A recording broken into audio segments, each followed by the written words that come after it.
Sydney's number one podcast, West Underground.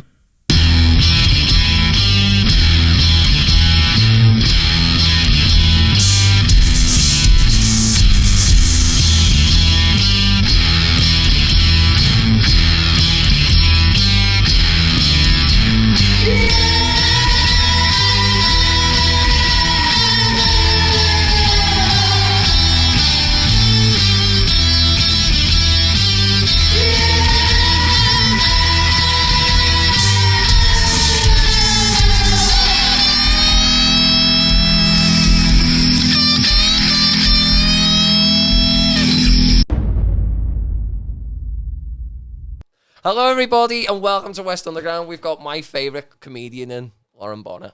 Huge. Hit the clap button. You're supposed to... Hamish, come on. All right, so Jack pisses me off every episode because he's obsessed with pushing the buttons on the board. And then I think he hates it when I use the smoke machine. So we've kind of got this bit of like a tiff going. Yeah. Smoke machine for a podcast. I guess you can kind Do of you want to see it? Wow. Wow, I know. Can you guys hear that atmosphere? Wow, thank you. Thank you for the flood money. All the smoke machine has done is just covered Hamish's face. Yeah. That's exactly what I wanted to do. So, Can just pop out like before a we start, Hamish is very pale, right? And I found out before that he's wearing fake tan to try and get his skin because he blends in so much. And I love it, and it's my new favourite thing about him. And Hamish looks like the most betrayed I've ever seen a man look at you. He doesn't look happy about that, does he? He's not happy. So, No, well, I was like, I wanted to keep it out, my little secret, but apparently, apparently that's too much to Yeah, ask hasn't for. done a lot though, has it? Well, it has. It's just slight, like, because I didn't want to use like a heavy duty one or anything. What did you use? Do you mind me asking? It's like I think Dove make it, and it's like the only slightly tinted one. Yeah, like the Dove Summer Glow. Yeah. Yeah, I reckon. We can talk because I am also very pale. So, Jack, I feel like I'm white shaming you right yeah, now. I know. Yeah. You thought you'd be the cool guy here, but whose side am I on? Yeah. No, Sorry. I wouldn't. That one is all right. I would say it has a tendency to get a little streaky and orange. I'm a big fan of the Bondi Sands brand. Yeah. Anything, but also maybe particularly they have like a gradual tan. They have like a dry tanning oil or something. Give it a go. It just makes you look good, and people don't know why. They can't tell it's a tan. They're just like, you look good. Yeah, I think you just should have a foreign grandparent. I don't You know like what I the mean? smell of the ideally. Bondi Sands one though. It's That's very what turned. coconut. Yeah, it's so coconut. Yeah, it's pretty feminine. Yeah, like Do you wear the gloves when you rub it in? Do you like have the sponge? Yeah, and I also like use it very, very sparingly. Like I'm not trying to like cake it on or anything. The girl you're seeing currently, does she rub this in for you? Yeah, she's the one who told me about it. Yeah. Big props to you. This is modern masculinity, and there's no shame. Yeah, I think it's fine. Do what you want. Yeah. Do what you want. I'm proud of you. As you just called me out for it. I'm sorry. Like Can't now help you're it. suddenly proud of me. Yeah, I feel like a dad who beats his kid up, and then he's like, "Oh, I'm sorry about that. You're actually amazing." So last week we had, or the week before, we had Pat Doherty come on, and he did our Monday Night Fever episode with us. And I was wearing sunglasses in the interview before, just because I had them, and I was like, why not? You know? Yeah, bit of fun. Yeah, exactly. And then Pat came in and he's like, oh, you're wearing sunglasses? I'm wearing sunglasses. And then Jack had given me so much shit for it, like before that, for wearing sunglasses, like, you know, thinking I'm Bono or somebody. And I'm not going to say anything to Pat Doherty. He's 6'7". And You know what I mean? and Jack tried to pull out his sunglasses and put them on, and I was like, don't you dare. Yeah, yeah. I'm not fucking with Pat Doherty on that. Jump on the bandwagon. Next time I see you guys, you'll be like bright orange, fake Yeah, tan. yeah, 100%. I'll have acrylic nails on. Yeah. Yeah. So, Lauren, I came across you when we had Beck Charwood on here, and then I kind of did, you know, a podcast dude cinema, ladies guide to dude cinema, and she told us that the next thing they were watching was The Godfather. And then I was like, oh, and then I actually mansplained The Godfather to her, which is the point of their podcast. That's Yeah. the trap. Yeah, I literally did that. And I was like, oh, fuck, that's me. I'm that person. Anyway, I listened to it. I was on the plane flying back from Brisbane, and I discovered you on there and Conchetta. Yeah, You guys did like a collaboration episode. we did because we have our own pod. So it was a meeting of the pods. It was very, very good. Yeah, thank you. It was very, very good. And then I had never seen The Godfather too, so it was exciting for me. yeah, And I was you it's spoke pretty about Al Pacino with such vigor and romance. I was like, you know what? We need this lady on our podcast one day. Thank you. I'm glad that my passion for a young Al Pacino has got me I've got the somewhere. passion for a young Al Pacino as well. Who wouldn't? I know. He's honestly, Al, if you're watching, he's like my idol, Al Pacino, and I don't know why. He looks fantastic. I mean, who else? Were we talking about it in that podcast, or were we talking about it in something else? But I'm also very passionate about a young Vince Colosimo, kind of the Australian Al Pacino, I guess, if you will. If you've seen the Wog Boy franchise, are you familiar? I am familiar. Yeah. Good. I'm glad you come to our country and you need to kind of took the culture in. Yeah. Yeah. What we do here. Yeah. Our Godfather. Yeah. There's just something about those two. I think because I think maybe I'm just thinking it now, but a young Vince Colosimo, like he should have been in The Godfather. He could have been Pacino, I think. He could have done it. Yeah, he had the talent, he had the chops, but just... Could he have played Tony Montana in Scarface after it, though? I haven't seen Scarface. Oh, you're not missing out on much. Yeah, I've heard that it's depressing, kind of. Yeah, like I rewatched it the other day, like actually rewatched it the other day, and I don't... I think it just came out at the right time of, like... In the 80s when it was probably due to arrive. Yeah. But I watched it and I was like, this isn't actually that great of a movie. Like, this is probably one of Oliver Stone's, like, my least favorite of his It's not movies. Oliver Stone, is it? Yeah. It's not? It is. It's not. Jordan, Google that for me. Let's get a fact check on this. Yeah, I'm pretty sure it's Oliver Stone. It's not. Yeah, or if he's not directing it, he's directly involved in it because... Brian De Palma, who made Carlito's Way as well. All right. You don't even know your directors, man. No, I do because he was on Rogan a while ago, and he was talking about his involvement in Scarface. So I don't know whether That smoke machine's just started again on its own. whether he wrote the script for it or there was some kind of involvement. All right, we got very off topic here. Yeah. I was also going to say, I don't even know who Oliver Stone is. There was the guy who did the Doors film and Platoon. Oh. Yeah, he's an old hippie. He's a really old hippie. I was thinking of, there was a teen heartthrob star named Oliver James who was in the Hilary Duff movie Raise Your Voice. Raise Your Voice. And I was like, did he direct Scar? He would have been very young. Yeah. He's quite good. Quite a violent child as well. Yeah, if he was, a virtuoso. Yeah, Hilary Duff will do that to a man. Yeah, but then he's kind of dropped off the radar now, so I guess what's he up to? I don't know, nothing. I think he was like hot for like one movie, and then he probably. Can I see him? Went off. Can I? Yeah, I don't even know if you'd recognize him. This guy. Yeah, I remember him. Him? Yeah. Yeah, look him up. I guess he's kind of got a Taylor Lautner vibe, but he had blonde streaks in this Hilary Duff movie. I really want to know, like, Lauren, like how you actually got into comedy. Like, what was your journey? Huge question. Very big question. I mean, it's a weird one. I think like in high school, like I've always been funny. Sorry to brag. But like, you know if you're funny.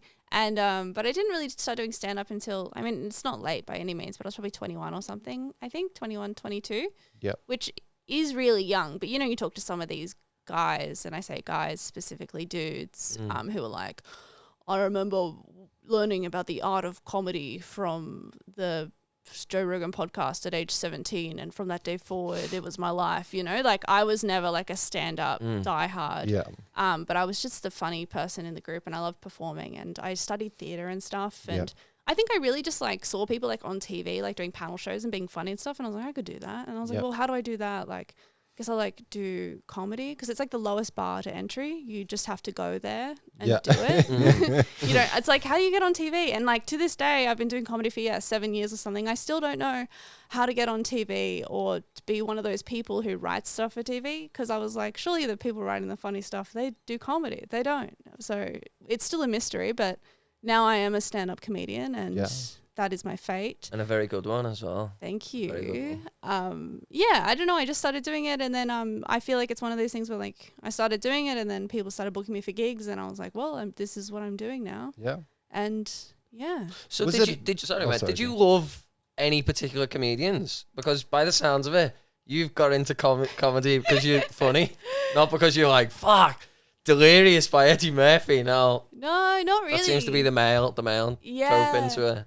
I mean, and even still, like, I mean, I love comedy, and there's like specific comedy that I love watching, but I'm not like a comedy nerd, how some people are really obsessed, because also I think, and you can definitely see it sometimes, you know, when people are a big comedy nerd and they watch heaps of stand-up and then they emulate that in their performance as well. Like, you just have to look at someone who's like, you know, oh, I'm a huge fan of Chris D'Elia, and it's like, yeah, I can tell. Yeah. Because doing his act. And I mean, why would you choose him of all people anyway? It's a bad act to follow, Yeah. isn't it? Yeah. So My favourites are Chris D'Elia and Bill Cosby. Yeah. Yeah. It's like, okay, you don't need to like follow their behavior, but yeah, I don't know. I mean, I watch a bit of comedy, but I guess like when I was younger, like I would watch the Gala and stuff. Like most Australian comics will say like, oh, watch the Gala on TV. So like Judith Lucy and stuff. And then we had the DVD of Eddie Izzard, Dressed to Kill. Amazing. Yeah. Have you seen that? Yeah. And that is just like, that's amazing. Like, and that was like, oh my God, what the hell is this? And then beyond that, like I'm definitely a fan of a bunch of comics. Like I love Sarah Silverman and then a bunch of like Aussie acts as well that I see around. But I don't know. I think if I watch too much comedy, I'll unconsciously soak things up and then repeat them because I have such a shit memory. Yeah. So. So going back to the start, like when you first, so you're 20, 21 and you want to do this, was it daunting to like do one of those open mic comedy nights? And then what I wonder is like how many months or years went by where you're like, okay, now I feel like I'm in and, you know, I'm comfortable. Yeah, I mean, it was really daunting, I think, to do initially. And also, I guess, like, I was lucky in that I think when I first did it, it went pretty fine. Like, if I'd done it for the first time and it was horrific and I'd bombed and no one laughed and it was terrible, then I don't know if I could have, like, done it again. But I did it and I was like, oh, that went pretty well. And do you remember your first, like, joke? Oh, I had, yeah, and I've got it all written down. Yeah. And stuff. I don't remember heaps of it, but I remember I had a bit that I kind of stand by, to be honest. And I've heard other people do bits similar because it's just parallel thinking, like, and it's base. But I had a bit that it would have been in my first set that was about cockroach baits, I think. Yeah. And it was just about how you have cockroaches or something, and then you put out cockroach baits, and then my line was like, and to the cockroaches, they look like delicious cockroach treats, but actually they're poison. And so the father cockroach takes the poison back to the home and murder-suicides with his wife and children. And I thought that was really funny. And that was your first bit? Yeah. That's good. Something like that. And then there was a lot more like, I feel like sex stuff and dirty stuff than I still do a bit of that, but it's easier to do that, I think. And then I broke up with my boyfriend, and I feel like that was when I got really good. Yeah. It's all life experience, isn't it? Yeah, exactly. Is that weird if you're in a relationship, right? And like, and then you start like talking about like your sex life on stage? Does it like, do you have to date a comedian or somebody who's pretty chill? Like, what was the reaction the first time? Yeah, I don't know. I feel like, I don't know. I think, I guess when I was in a relationship, I don't think I was making that many sex jokes. And then we broke up pretty soon after. And then I think like people just don't see it. Like he probably didn't hear the joke anyway. Yeah. I'm probably not on the ball today. Sorry, guys. But like, I don't know. I was probably pretty rude. I did heaps of jokes about our breakup. Like I was like, yeah, like probably I did this joke that was like, yeah, I broke up with my boyfriend. It was really unexpected. It just came out of the blue. I was walking down the street one day and then I had sex with someone else or something. Like, which is like, well, it's fine. Like, it's an indictment on me, not him. Yeah. Yeah, I don't know. I think you've just got to do it. Like, and ask, what is it? It's better to ask for forgiveness than permission. Yeah. Like, also, you're not with them anymore, so fuck them. Yeah, exactly. Whatever. He was rude. So, I don't know. And then also you can do sex jokes and like, they're not, if it was something really specific, like my boyfriend's got a weird dick, like that's rude. Yeah. But That's by the way, that's the TikTok for this video. Yeah, publish it. My boyfriend will love it. But if it's just something that, is a bit general, then no one knows it's about them. Yeah. Is it awkward if your family come to the gigs? Does it throw you off? Yeah, I mean, and they do come. Yeah. My brother hasn't seen me in quite a few years. Yeah. So can you give us the backstory? I know this about one. Can you give us that backstory on your brother? Which he's lovely and we're good friends and stuff, but he is an Anglican minister. So Wow. A stand-up comic and an Anglican minister. yeah, he but that said, like, yeah, he saw me early when I was dirtier. Yeah. And like he thinks I'm funny, and like when I had jokes that weren't dirty, Yeah. he liked them, but he doesn't really like dirty stuff. Obviously, he's a minister, but I think he would like quite a lot of my stuff now. But even still, like I have jokes about him and stuff, and I haven't really asked him if that's okay, but I don't think they're like that rude, Yeah. right? Yeah. I mean, you've seen them; it's not that bad. Yeah, I went to the show Elephants. Was Yeah. it? At the MO. That was when Warren said I looked like a PCP addict. Yeah. But to be fair, I just had a joke about PCP, and then I said it to someone in the crowd, and you've got long hair. What do you want? Yeah. When Jack told me that the next day, I was like, that is a drug that I've like you never hear of unless you're reading some funk books or That's something. what Stranger Things need to do.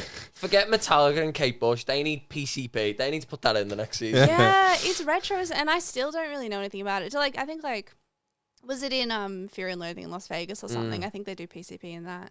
But also, is it like, do truck drivers do PCP? No, it's like a very, very powerful short acting hallucinogen. I didn't know much about it until I watched the James Brown movie, and then you see James Brown high off his head shooting at the police out of the back of his car, driving his wheels until he's like, rims are scratching on the road, and then he went to jail for years after that. But he just kind of lost his mind. So I don't. That's really my PCP. only reference to it. Yeah. That's what I look like, apparently. Yeah. Don't you see it? I try and avoid mirrors.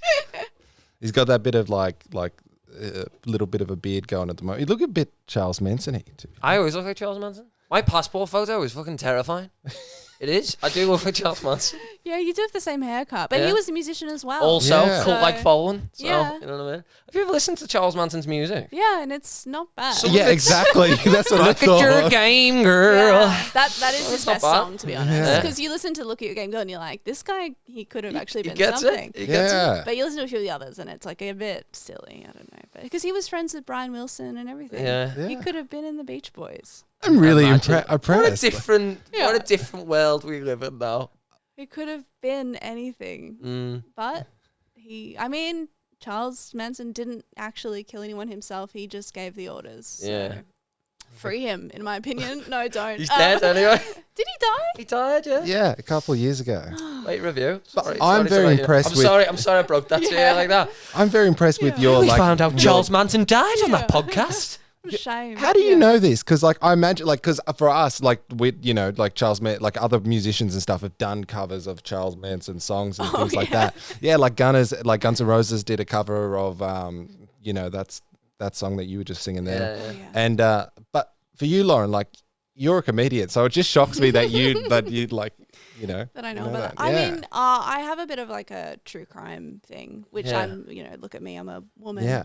on a podcast. So, It's Guilty. I'm a big true crime fan, to be Yeah. honest. Yeah. but I Why love a is cult, that? yeah. Why do you think true crime's having such a fucking I a don't world out know. there? I think it is going crazy. There's a lot of like theories about it, I guess.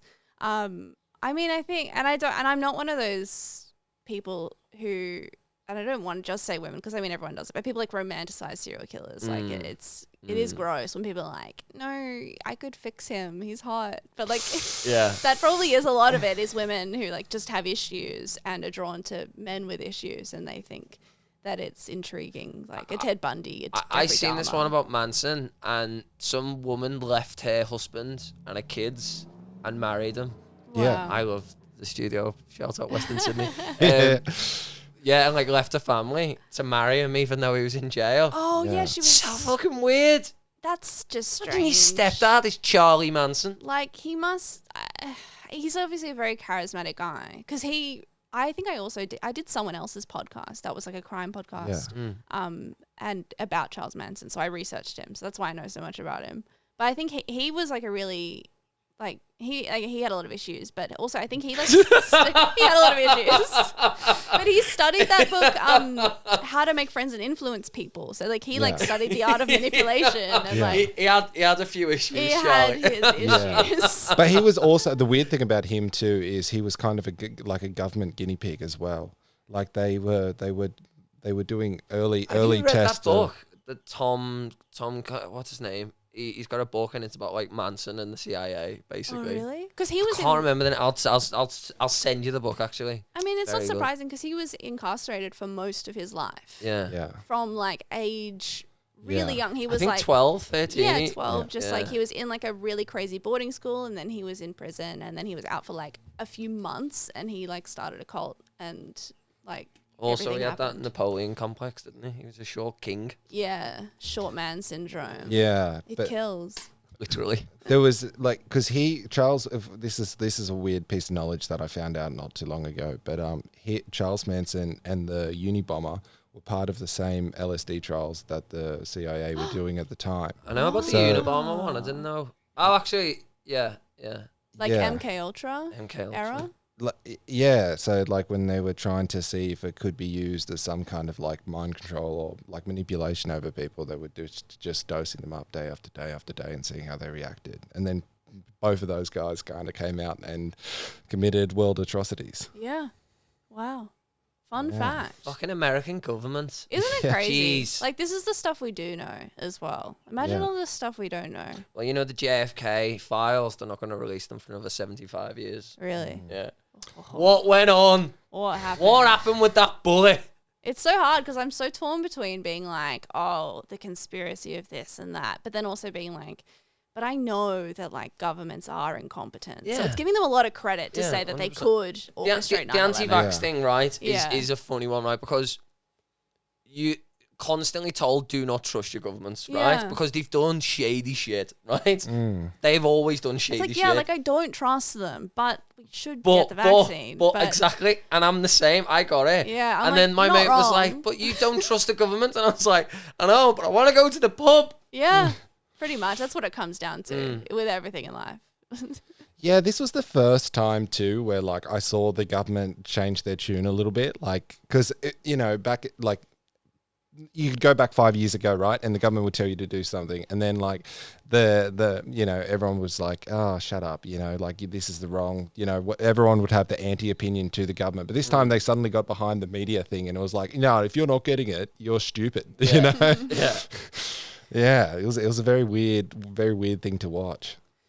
Yeah, get vaccinated, guys. Yeah. I guess that's that. Get vaccinated, or otherwise you'll be kind of a. But don't child. trust your government. Yeah, but don't. At the same time, do it, but don't. And it might make you the next Charles Manson. Yeah. But you might get a great song out of it. Yeah. So, Really, what's the difference between Paul McCartney and Charles Manson? Not a lot, really. oh man. Not a lot. They both did LSD. They both love the White Album. Yeah, Jesus, they're the same person. So, Warren, when I seen that show, Elephants, honestly, it was really, really good. Thank And you. I made a point. So my girlfriend, Abby, is not... She's someone who'll say things like, I don't really like comedy. Like, I'm just not a comedy person. I'm not a funny person. Right? yeah. So I have made like this is the man in me, right? Doing this for my woman, right? I have found her some role models that she can have in the female comedy world. I've actually done the old 50s thing, but like in a woke way. And I found you and Alex J. Oh yeah. And I was like, Abby, it was that Sydney Comedy Festival week. You gotta show her what's good for her. And I was like, you're gonna go and you're gonna like it, lady. You're gonna enjoy it. Yeah. All right. I like don't even hate that. Like I actually love just being told to do things. Oh, Like 100%. God, I know. This 100%. is, I'm sick of pretending. Like Yeah, with you my want- boyfriend, he's always I like, don't know. "Oh, what do you want to watch? What show do you want to watch?" And I'm like, "I want to be given like 3 options, Yeah, maximum. I want you to like just kind of tell me what to do." Mm. And that is the pressure of choosing the show, of choosing the Yeah. thing. No. But then again, he'll say that, and then I'll say that, and then he'll say, "Okay, let's watch this," and I'll be like, "No." That's not really what I want So you to kinda watch. can't It's like the win. dinner thing, isn't it? Where we go Yeah. for dinner. I want to be told what to eat or watch, but then maybe I come to the realization of what I actually want by saying no to Yeah. that thing. Yeah. It's complicated. It's a complicated world out there. But anyway, yeah. So we had like a good week of it. We went to see plenty of stand up, and yours and Alex's were up there, and she really enjoyed them as well because I was like, you will like this, and she, this is really comedy, and then she came away from it, and she's seen the empowerment in it.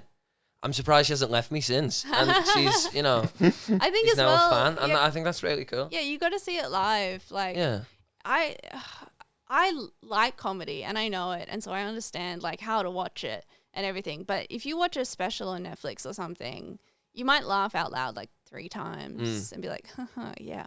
But if you're actually in the room, it's such a live medium, and it's so wanky to say that. But also, you'd get that as musicians, like the energy of being in a room with live if you watch a live, like Glastonbury, I watched the Paul McCartney set the other week, and it was unbelievable. But you're not there. It would have been better to be there. Yeah, you're not making noise. You're not like with it. And comedy is so much better live, and that is such a shame, and it's so annoying because that's been my frustration with like live at the moment, because it feels like, I don't know, maybe you get this as a musician as well. Like, do you ever like do a gig and you're like, that was so good. These people in this room think that I'm so good. And then they all leave and it's like it never happened. And no one knows. It's sad. It's sad, but that's the world, isn't it? I remember playing a gig when I was like 18 and I came out of there and I was like, fuck, that changed the world, man. Changed the world. And then people go back to their lives and it'll always be I went to watch his band once and they were quite good. Yeah, they were good. There's like a 1% conversion rate that will follow you on Instagram or something. Nothing happened. And then you think like,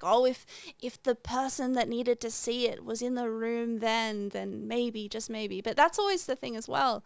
Do you know that story? You might know this as musicians, of like when the Police first went to the US. The band, the Police, not Cops, ACAB.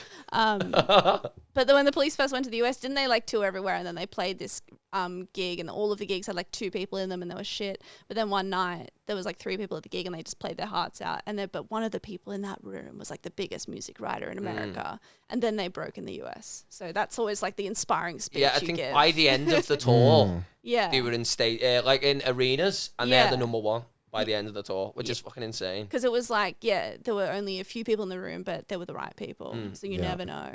Has the world changed since then? Like, because I know for music, like, there are like the labels back in the day used to act as like a gatekeeper, right? Like you could be playing a room with 2 people and suddenly somebody's like, oh, I have the golden ticket for you, son. Here you go. Here's your cash advance. We're going to put all this marketing behind you.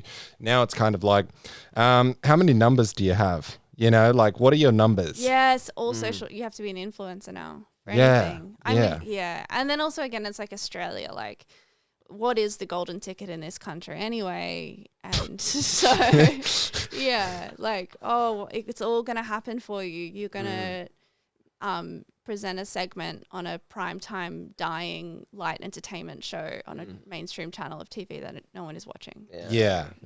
I don't know.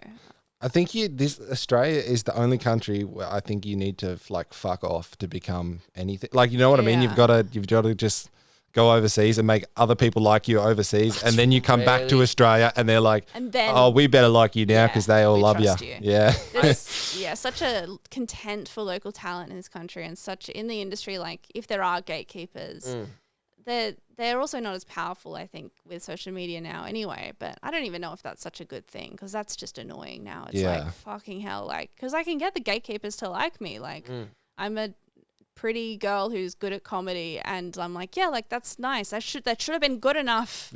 But now when you were single, was that your Tinder bio, by the way?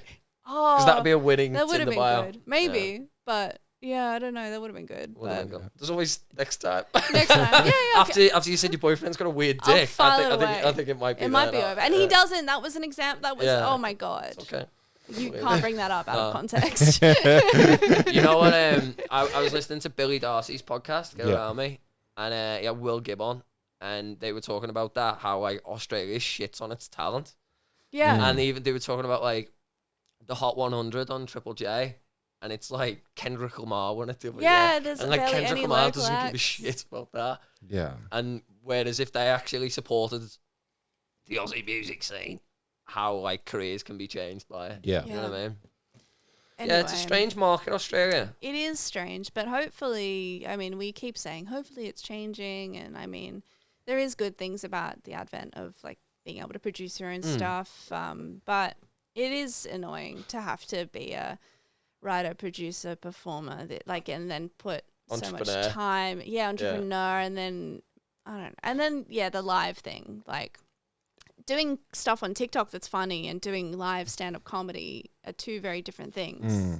And people can be very good at one and very bad at the other. And there's a couple of prime examples of that. Yeah, it doesn't always translate. TikTok singers is a big thing now as well. Yeah, and it's like getting a song viral on TikTok. Yeah, and you're like, I bet you've never played a gig before. Yeah. And that's infuriating. But there's different ways of doing it now. Even getting your song viral on TikTok, right, I think you've got to have money to do it.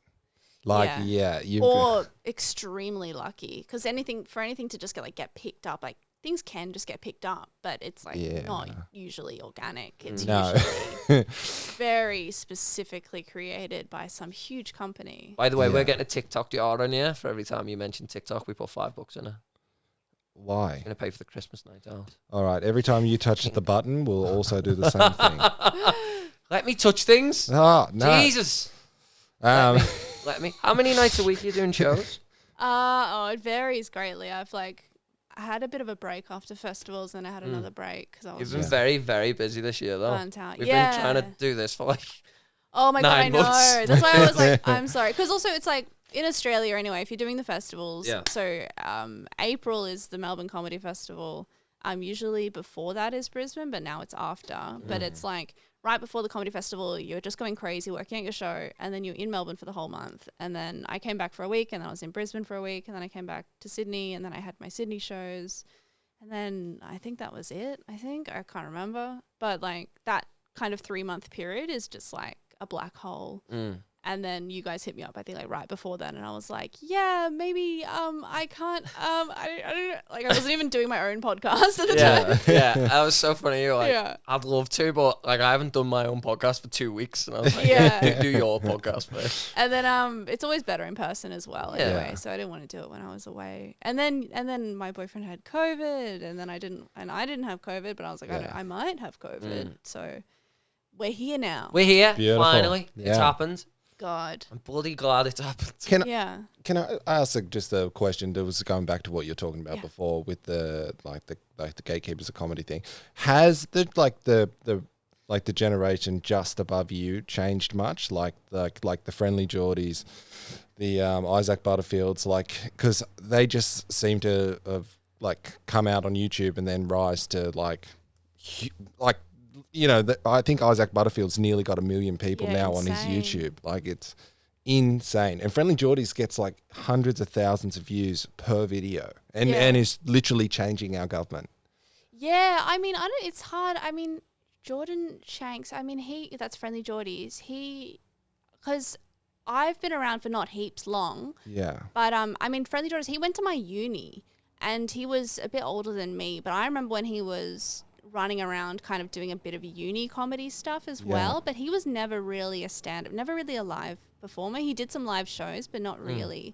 And I mean, I think they've changed things in that, I don't know, I don't think they've actually changed anything, but they've made careers for themselves and are making much more money probably than many, many mid-level working comics in the live scene. And so you kind of go I don't know, can we look down our nose on these people who are, they're YouTube comedians, and it's they're fucking selling more tickets than me. They're making more money than me, they're building an audience, and they're producing work. I mean, someone like Isaac Butterfield, it's easier to slag him off because I think politically he is a bad person, and also he was once slightly rude to me at a gig, so I can kind of just trash him freely. No, I don't want anyone actually to come for me. Fine. But he was emceeing a gig in Newcastle, which is where he is from and probably still lives. And he's I don't know, I've never really seen him do much comedy, but he was fine. He's just is himself. He just is tall and has a beard and speaks loudly, and that's enough for some people. He was hosting, I think, and he was just going to bring me on, but he didn't know my name. And that's kind of the one thing you have to do when you're hosting a show. Did he go onto the stage?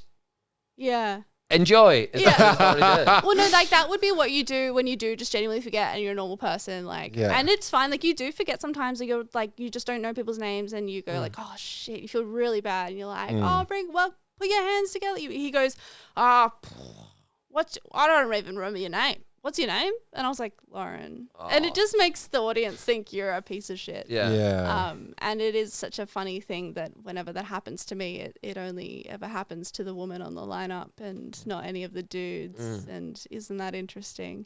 But I don't know. I feel like I'm not answering your questions very well. I don't know if they've changed anything in the industry, but maybe... what I wonder if they've changed anything by, I mean, like if they've put like a bit more of a spotlight on Australia. Do you know what I mean? Like, yeah, I mean, hopefully, and hopefully it's a good spotlight. I don't know do you think Friendly Geordies has much of an audience outside of Australia because his content feels so local?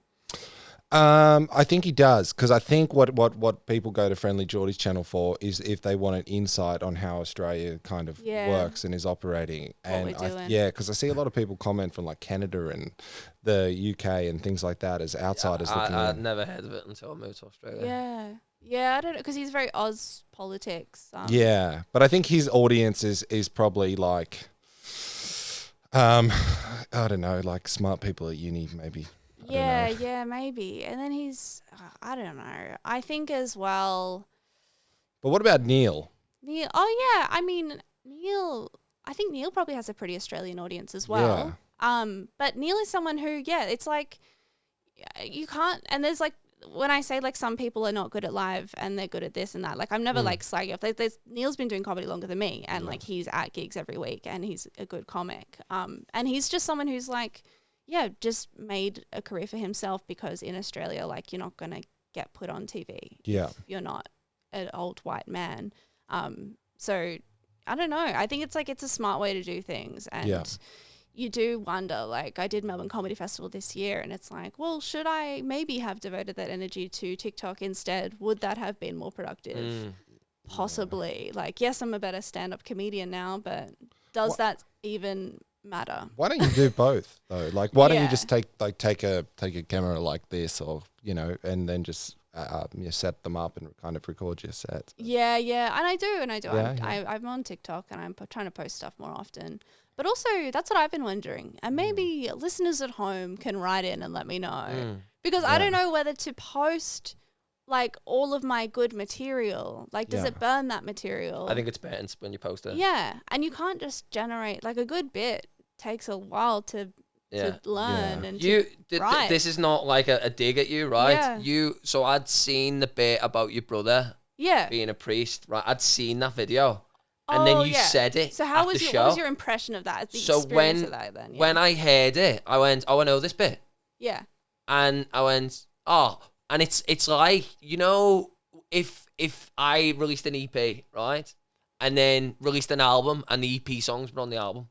Yeah. And people go, well, I wanted new songs. Yeah. And it's not your fault, because that's how you get people there, by giving them your bits online. Yeah. It weren't like I didn't go, fuck this, I've already heard this bit before. Like, it weren't like that, but you go, I've heard that. And it's like, that's the way I think of it, is like, if I released an EP and then put those same songs on the album, you know what I mean?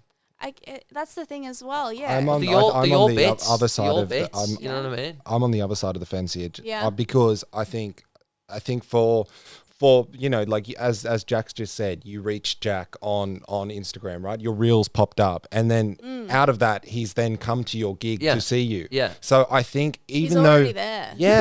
Even though you're maybe on PCP, even though you're like maybe burning some of the material, right? It's getting more people to come to your show, and I think by you throwing it out, it's going to reach more people and more people, and they start to know your name. Because even you've said to me, Jack, I need to see 4 clips of a podcast before I actually go look it up. Yeah. And I don't think it can really hurt you if people have heard the bit before, like at least they're there, you know what I mean? Also, what's the difference between that and you going to watch a band play and they play like the song? The song. Yeah. What's the difference? Yeah. Really? Also, what is the difference? Yeah, and people don't remember shit, really. Like, how could I remember people's bits that I saw on Instagram? Fuck no. Or if they do, then by the time they're halfway through it, then I'm maybe going, I think I've heard them do this before. It's like one joke in the whole set. I mean, if I got up and did the same 5 minutes every time you saw me, then that would be bad, I assume. Yeah, no, like But Unless you're it's- Bert Kreischer, and then you like that the guy same told the machine story on Yeah. Rogan, and then for like the last 2 years has been running around telling that story every gig, and everyone comes to him and goes, "The machine." or Lady Gaga with if there's 100 people in a room Yeah. and one of them says you're good enough. or some whatever she people do said. the same bit their whole fucking career. Yeah, Dice Yeah. Clay. No respect. Yeah, don't get me wrong. I went there angrily going, I've heard this before. Yeah. I want the new stuff. But you But notice. instantly I went, oh, I've heard that before. And Yeah. that's and that's hard because, like I say, that's how you promote. It is. Yeah. But also what I think it might do, which might be bad, but then even if it happens, it's happening for one person in the room. Yeah. And that is fine, because with any joke, there's going to be a bunch of people in the room who either just like don't laugh, don't like it, Yeah. don't like you fundamentally as a person. So if someone likes you as a person, but they've heard the joke and they don't laugh at it, then that's just one person that doesn't matter. Yeah, true, yeah. I But still it- laughed. Yeah, it can break the spell a bit though, Mm. because obviously I don't make it up as I go. Yeah. But you'd be surprised how many people think that you do. Yeah. Because you just you say things like, it's like, oh, and like, oh, my brother is actually, and I have to like pretend that I mean, I am enjoying myself up there, but obviously it's a performance. Yeah. And I've said that thing 1,000 times, but you have to pretend you're saying it for the first time. Yeah. So if they've heard me say the same thing before, then like they'll be like, oh, she's a fucking phony. Like I see it in friends. I've got a friend who's a comic. He's a great comic, but so much of his act and like how he is as a person, he's a really chill guy. And if you just watched him and you didn't know, you'd think that he was just so loose and like, oh man, I'm not meant to say this. Like, oh, I wasn't actually going to tell this bit, but fuck, I'm going to do it. Or like, oh, I forgot the punchline. And it's like, I would do a whole week of shows with him and like, oh yeah, every night he's like, fuck, I wasn't going to say this, but I'm going to say it anyway. And it's like, you knew you were going to say it. Like, but for the audience, they're like, feel like they're being let in on Yeah, something. it's like a secret. Yeah. They're in for Yeah. a secret. So the yeah. magic is broken for me Yeah. because I know that he's Yeah. fucking lying. Yeah. But for them, if they'd seen a video of him going, oh, I've never said this before, but my cat did this thing, and then they see him again, and then he's like, I've never said this before. And they'd be like, yeah, you fucking have. Yeah. Yeah. So I don't know. Do you like what's your process, right? Like do you sit down every day and are you very disciplined with yourself and just kind of write out your thoughts and shit onto notepad, or do you do it when you kind of feel the inspiration coming? Yeah, no, I wish I was more disciplined, but also I think like, I don't know, I think everyone works in different ways. Yeah. I think like, and also my best jokes have always just come to me pretty fully formed, like a line, and it's like, oh, that's it, that's good.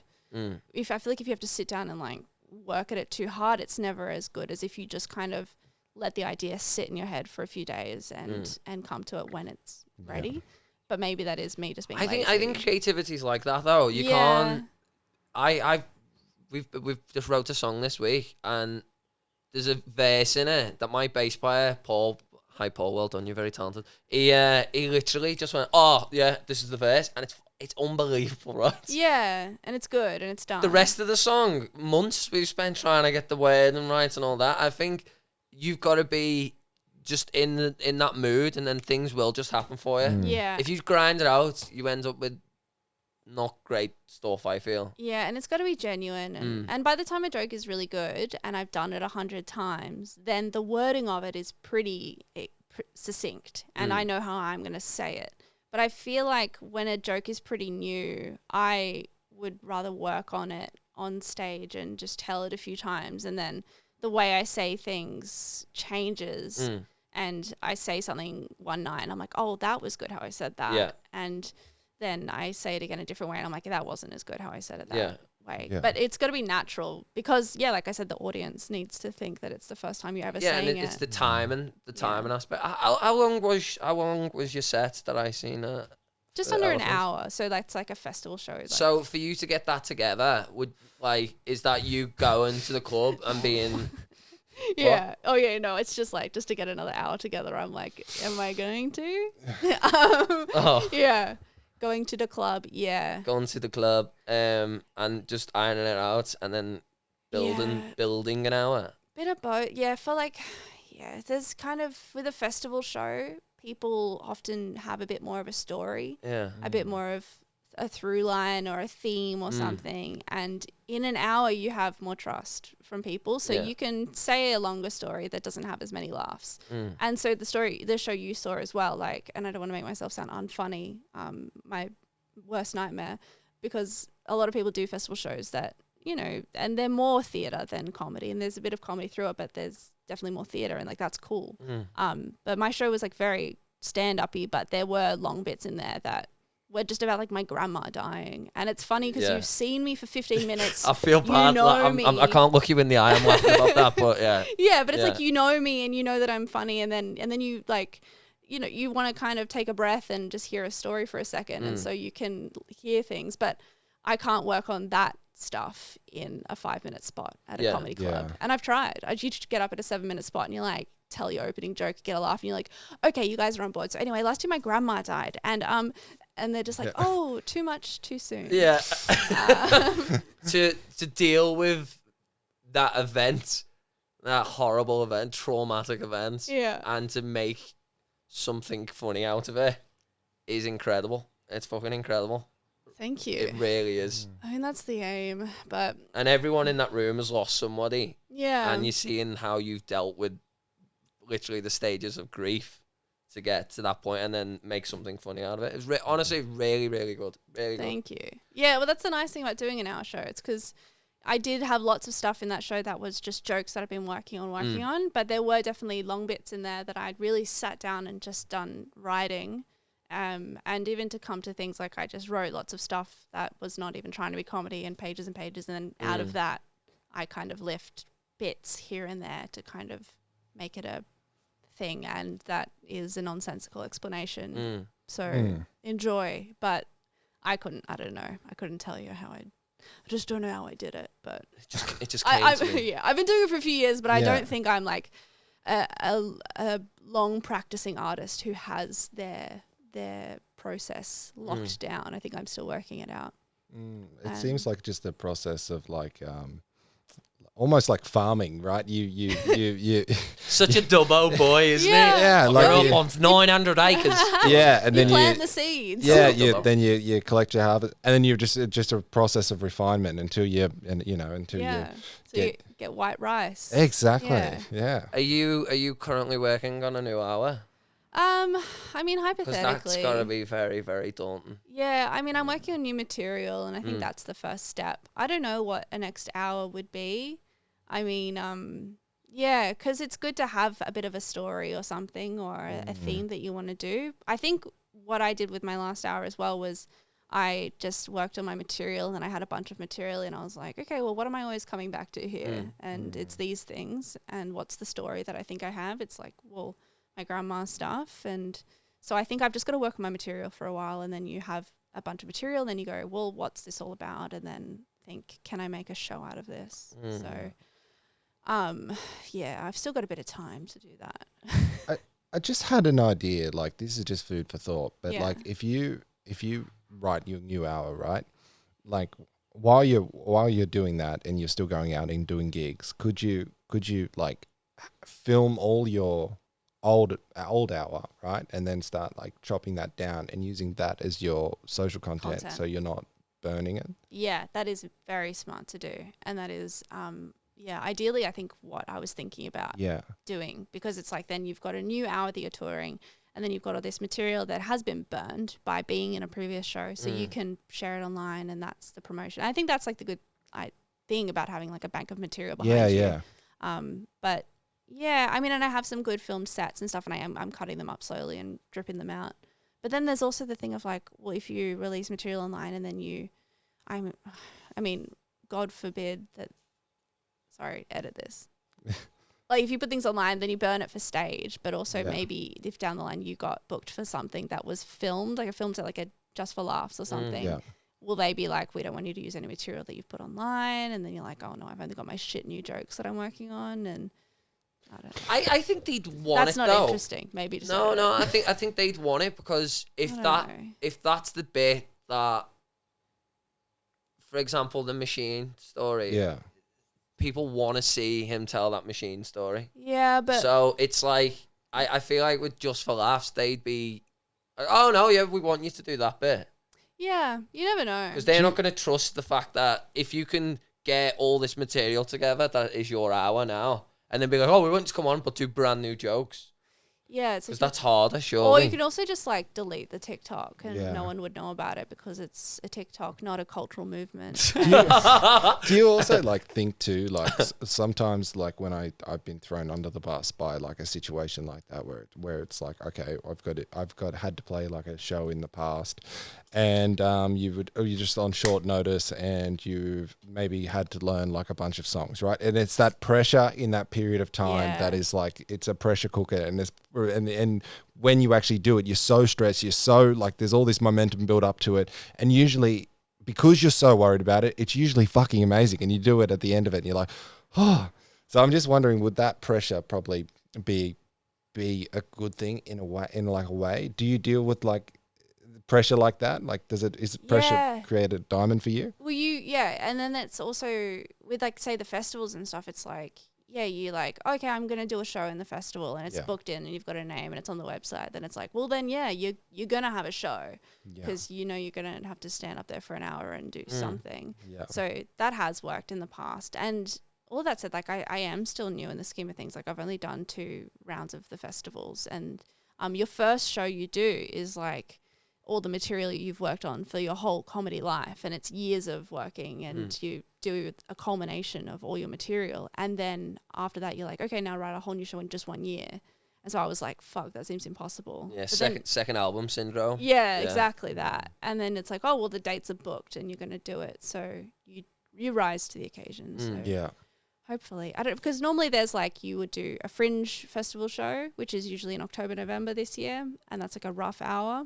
But I haven't booked one of them because I forgot. I didn't know what the deadline was, and my manager didn't tell me, so we don't have one. But maybe I don't know. I'll do something. I'm just working on the material. Honestly, I've been like, I was so burnt out after Melbourne, and then I had some family stuff go on, and I was just like, fuck this. But I feel like I'm finally now a bit excited again to be like, no, actually, fuck, let's do it. Let's do some jokes. And that is all because I did one gig that was a bit good, and I was like, yeah, we're back. But this week I'll do another gig that's shit, and I'll be like, we're not back.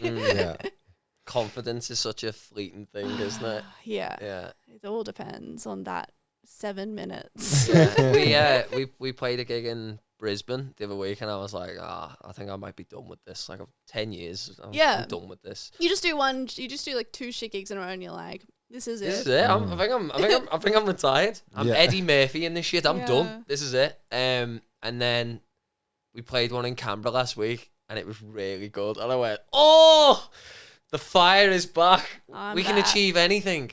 And then right now, like, I've got a gig on Friday at the Vanguard, and I'm already a bit like, Is it? Isn't it? Yeah. I think it's toxic. It's like you're chasing dopamine, and it's an addiction mentality. And definitely. We sound exactly the same as like drug and alcohol users. So I mean, is it good to be like, I don't know. Oh, we had a good one again, and so we're back on. Yeah, it's like having a good. Actually, it's like them having a good night out and being like, oh, it's all worth it. Absolutely. And then it was a good bender. Yeah. And then you have a horrific bender and make a fool of yourself, and you're sick and stuff, and you go like, that's it. That's the last time. There's a song by it's a really good comparison. Liverpool singer-songwriter called Jamie Webster, and it's called Weekend in Paradise, and it's about that. It's like, was it a pointless 3-day bender, or was it a weekend in paradise? Yeah. And I feel like comparing musicians and comedians to alcoholics and drug addicts is quite accurate for the most part. And musicians and comedians are very often alcoholics and drug addicts. And I don't think that's a coincidence. No. I think it's like, Why do you think that's there?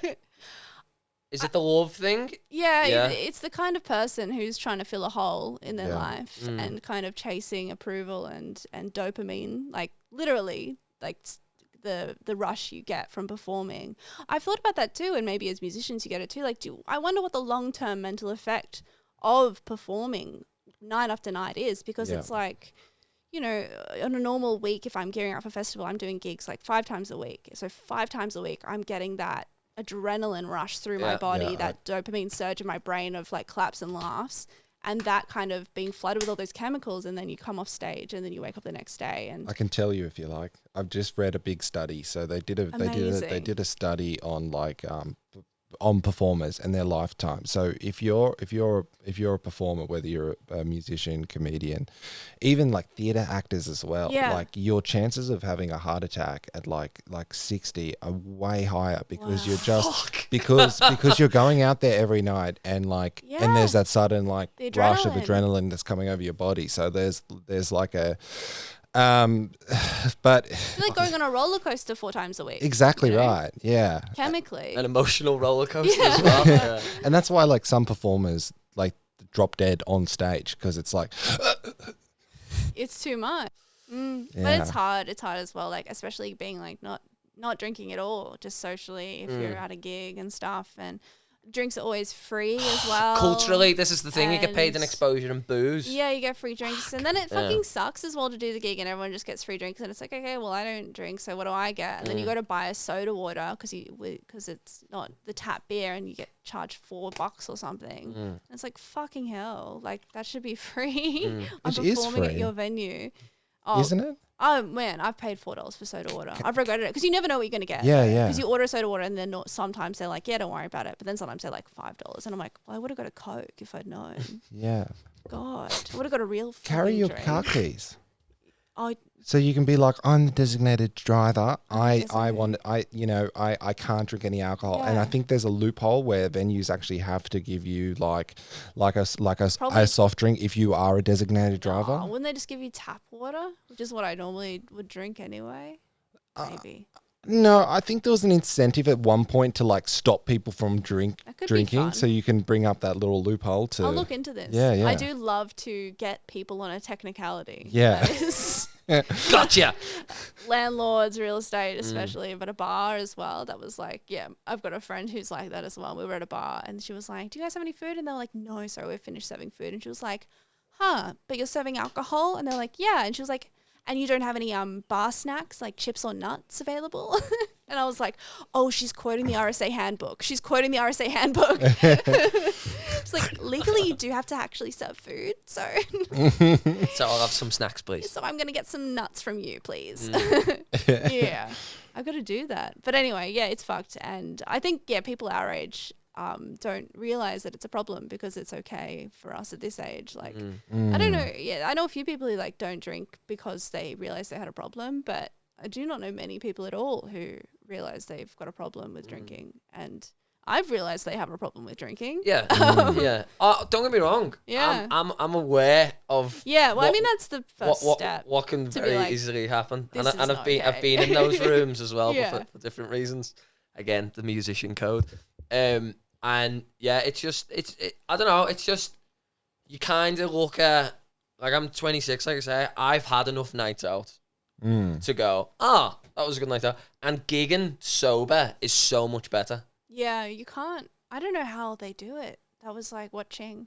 This is the lamest example in the world, but I've seen the movie A Star Is Born a lot. Yeah, me the too. recent one, Lady Gaga. Yeah. And that. I mean, that's a movie that made me think like, fuck, it'd be so cool to be a rock star.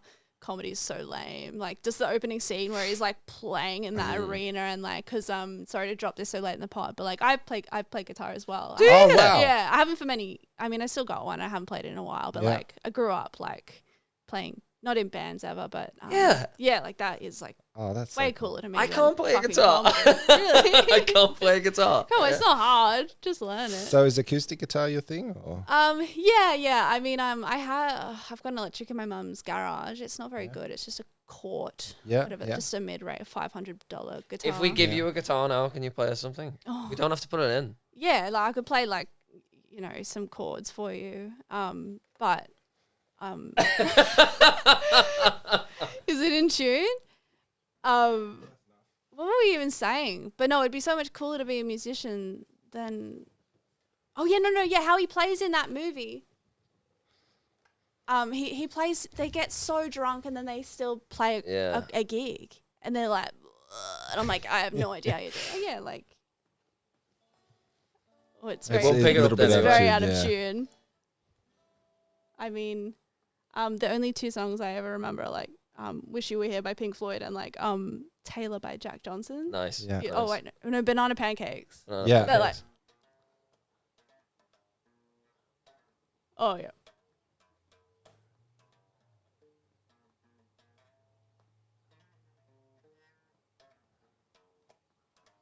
Warren Bonner is playing the guitar. I don't know. The audio listeners won't hear this, but it's actually really, really good. Yeah, but no, I was more chordy. Yeah. I could see you with a Wonderwall? guitar actually. I could see you on a stage. Yeah, I would love to be. Maybe you could introduce this like Steve Martin.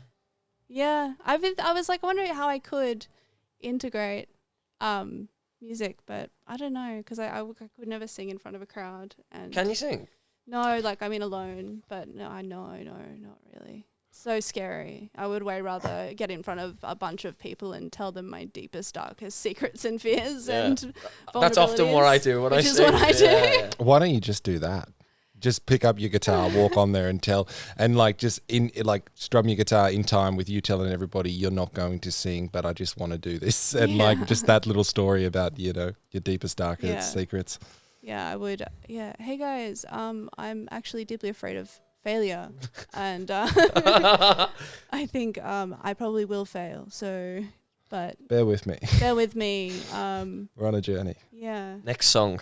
Next song, guys. This one is about my family history of mental illness.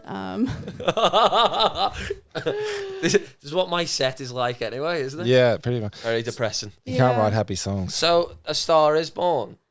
Yeah, but that's why I brought it up, because he's so fucked he can't even talk, but he's like shredding on guitar, and I couldn't do that. It's a very good soundtrack as well, that crazy. film. It's a great film. Oh, your podcast, Big Natural Talents. Yes. I like it a lot. Thank you. Yeah, Conchetta. She's a lot. Co-host. She's amazing. How did, were you guys already friends or the comedy? Yeah. We were already friends, and we'd collaborated on some of the writing stuff together, just projects nothing came of. But no, just friends, and met through comedy. And she was the one that actually was like, we need to have a podcast, because I used to have a podcast and it ended, and then I was like, I don't want another podcast. And she was right. We should have a podcast, and it's really fun. The good thing about it is like, to just do it is easy and fun. Like that is what it needs to be. I think for a podcast, it needs to be with your friend and just talking, and like low effort, because the effort of like running the podcast and scheduling it and promoting So it, much. that is such a shit fight that the actual act of recording it, like you better enjoy that. This is like, it's the easiest part of it. Yeah. Isn't it? You know? How many people are part of your team? Like behind the scenes, do you have like other people, or is it just you two? Not loads or anything, but like, we are in a network, and we do have a producer with the network, which is great. Like, so we go into the studio and record, and then he edits it and uploads it.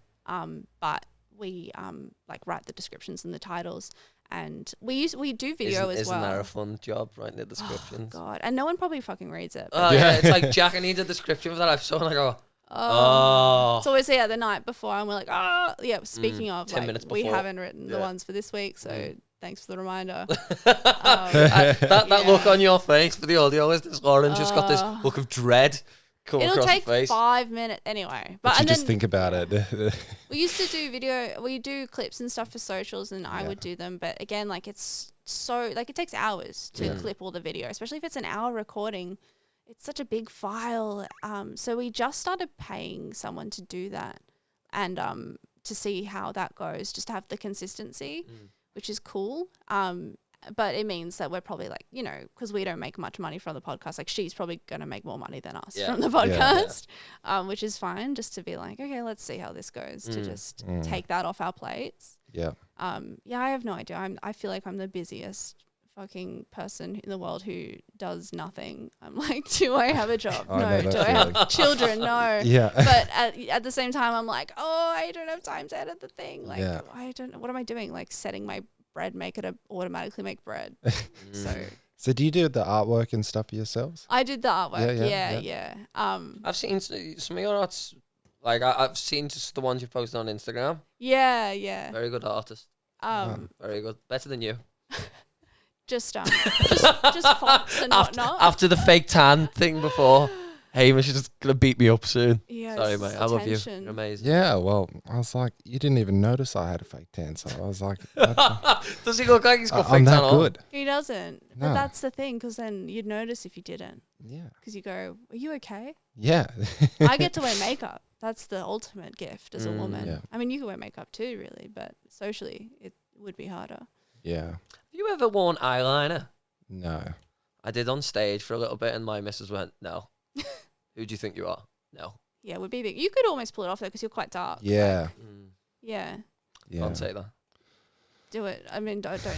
Do sorry, the sorry to your eyeliner. girlfriend if I've just brought that back for you. Yeah. Yeah. I might do her on Friday and see what she says. Just see what she It's a says. real Russell Brand thing. She's gonna leave me Yeah. one of these days anyway. So Don't say that. May as well So I'll put the make it next eyeliner week. on. May as well look good while it happens. yeah, definitely. So what's going on for the future then? Are you got like your spots that you're doing all the time, or are you just kind of turning up at the minute and Yeah, I've wherever got you feel that, yeah? just doing normal gigs at the moment, working on material. I just think I'm keen to like just do stand up and focus on stand up and yeah, just kind of I feel like after doing the festivals and it wiped me out so much and I did it. I mean, it was good and I don't want to complain, but it is so hard to do a show that like you saw it, yeah, it's like very personal and like I thought good. And then just to lots of small crowds after a certain time. And then I'm in my stage of like my comedy, I feel like where I'm kind of like, fuck it, I'm going to do whatever I want and just. How many nights did you do total? Yes. Melbourne, at the festival? Melbourne, I did like the 21 shows in the month. And yeah, so it's like night after night. And it's hard in Melbourne. I'm not from Melbourne. It's a big festival.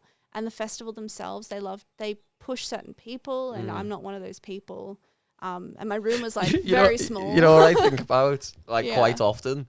You put a post up and it was like, my hair's never looked better because I'm out of the Sydney humidity. And every time like my hair frizzes now, I think, be nice to be in Melbourne. Yeah. I've only ever been once, but I just don't remember from your post saying You it. gotta go for my hair looks amazing in Melbourne.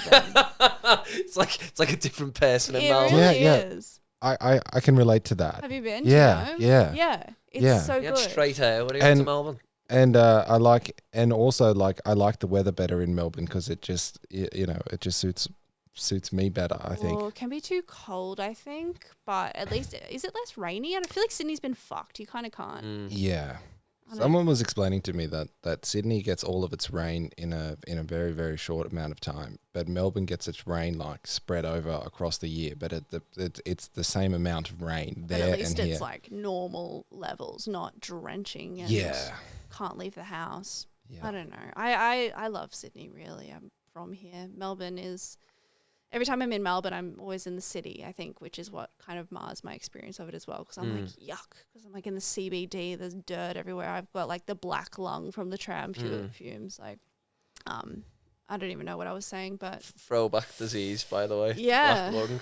they got it in Melbourne. I have it, I swear. But yeah, I think that's what I was saying anyway. But did a lot of shows and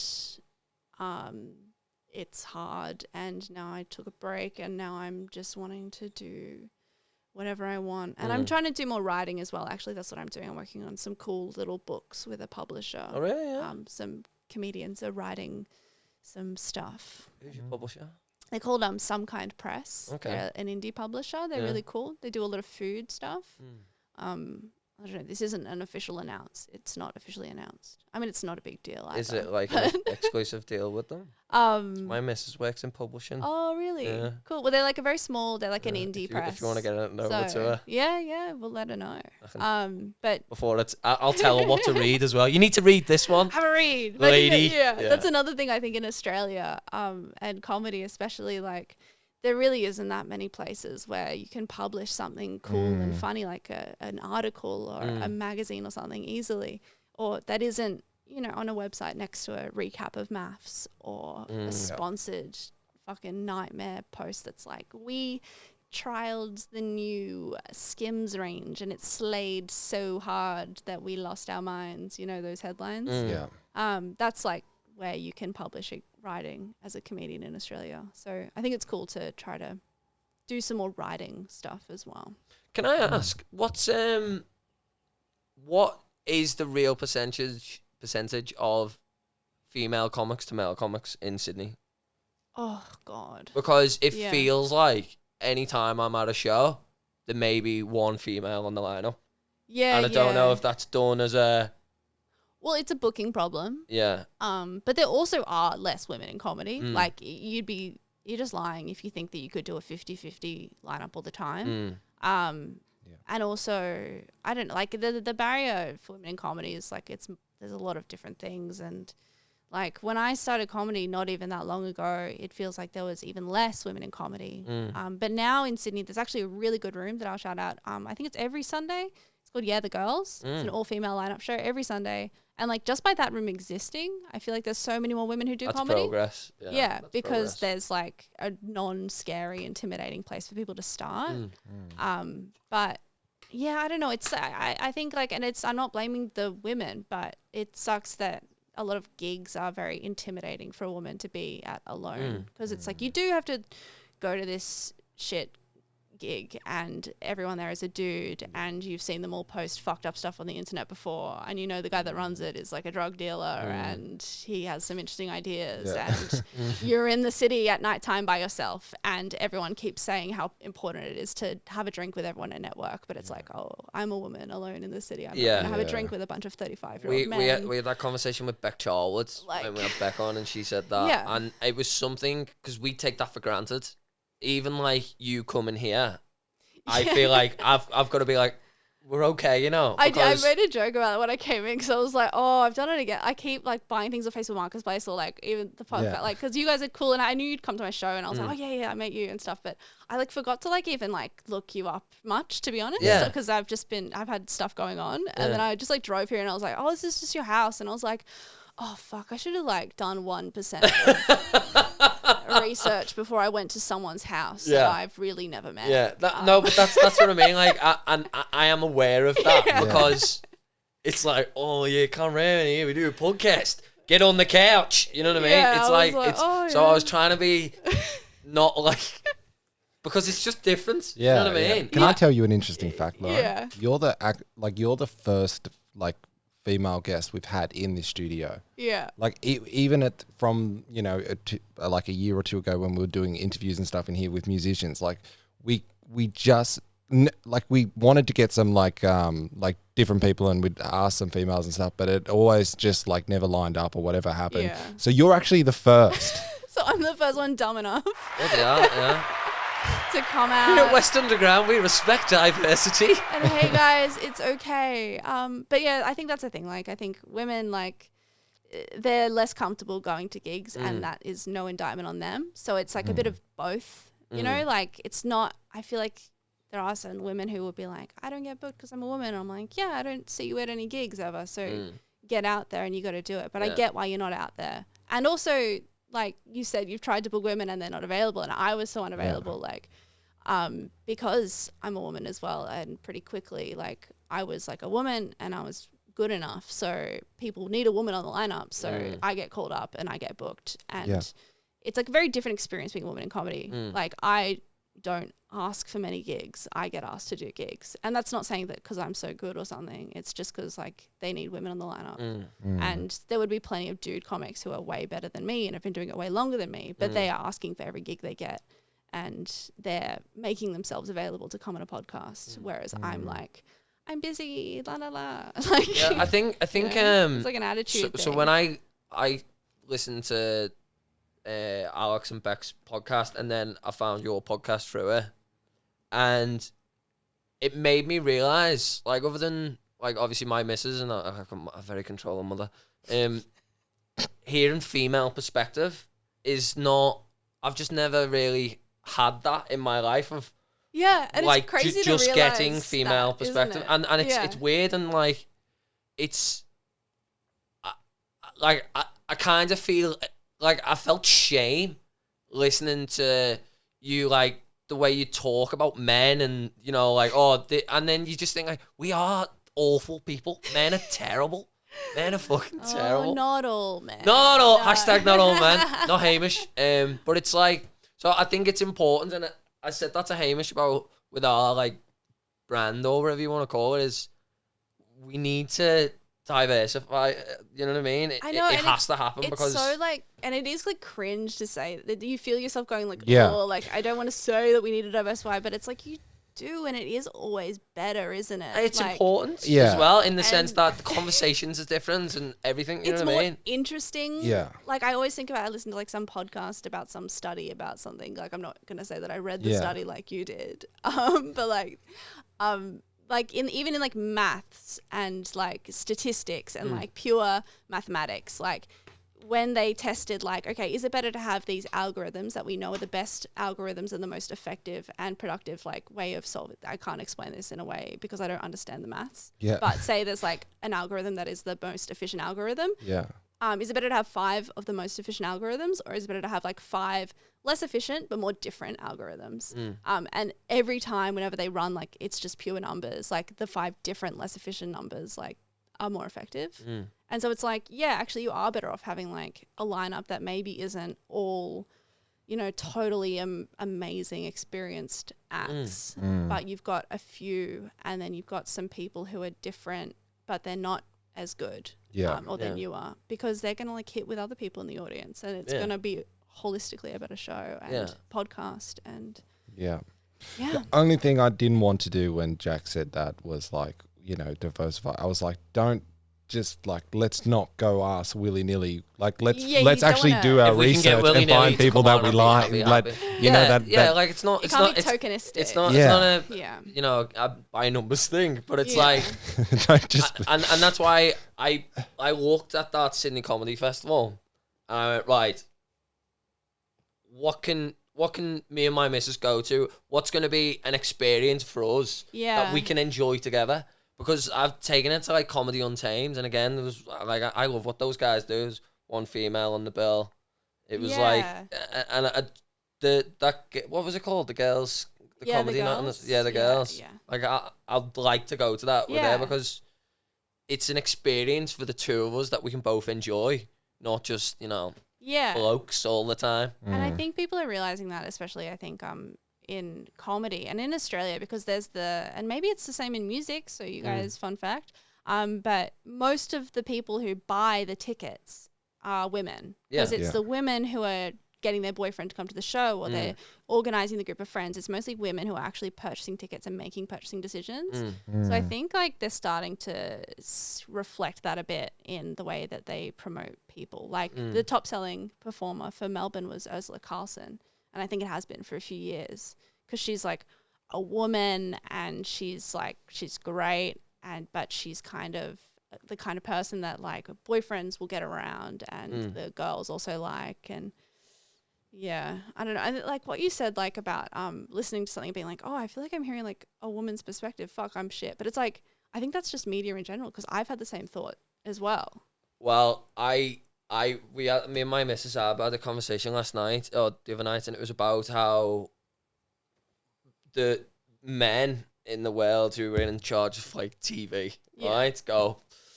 We need something for women. Okay. Yeah. Keeping up with the Kardashians, right? They're all beautiful girls, unattainable body shapes. Yeah. Right? We'll give them all this money. These are your female role models, Yeah. right? Or These are the chick shows. Yeah. You know what I mean? Or they're written by men, and so that they're not real people. That was like, I've only just started like reading much like fiction. Yeah. And so I started like reading heaps of books, and I was reading like heaps of Leanne Moriarty books. Shout out, No Shame. She's like a mum author, but she's Name a drop. bestseller, and the books are amazing. But I was reading her books, and she writes these books where the main character is like a woman. And I was reading a book where like the main character was an older woman. She was like in her 60s, but she's like just writing her with like this inner life, and like she's like a sexual person, and she like talks about whatever, like she's just thinking in her head, and she's just like a 60-year-old woman. And I was like, whoa, women over the age of 30 are people? So I was like, oh, I thought you were either like sexy young girl or fucking dead. Yeah. So just having that realization of being like, fuck, have I actually never seen a depiction of an older woman in media that was a real person with an inner life? I was like, Positive. I don't think I have. Yeah. So I don't know. It's fucked. And what can you do? While we're talking about this subject, there's a show. Oh, this is very off topic, but there's a show that I was watching the other day with my missus, and we're laying there, we're watching this, and this lady, she's like an old 60-year-old English lady, and she's helping couples design their sex rooms. We watched this the other night. Yeah, I watched that. Yeah. And I was That's crazy. I'm like, she fucks? yeah. I think she's sleeping with her builder, but that's another story. When I was watching that show, I was like, so there's something going on here with YouTube. But yeah, I was like, oh my God, Yeah. she's really into this. It's crazy. And I'm going to make a sex room. She's so yeah. oh, it's going to be a fun sex room. And she was leaning forward on this thing. She was straddling this thing, and the guy was like, haha, it feels good on your hands, because it was a soft fabric, and she was like, it feels good on the clit. Oh. I was like, okay, that's actually too much. Nan, get off the telly. Crazy. Would you go on one of those shows? Oh, no, not that show. No, like that. Because I'd be like, also I mean, that's a whole thing. It's like, what do you mean you can't have a sex room in your Yeah. house? Yeah. What's wrong with you? Sydney's too expensive it is to have a sex Have room. some Exactly, shame. What do yeah. you mean? I'd rather have an office. We were watching it, and I was just like, the people on it, and we just love having sex. We just want to come home and have our space, and we just love having sex. It's so embarrassing. And I was like, someone's mum and dad, right? Is like, Claire was on the TV. Did you see?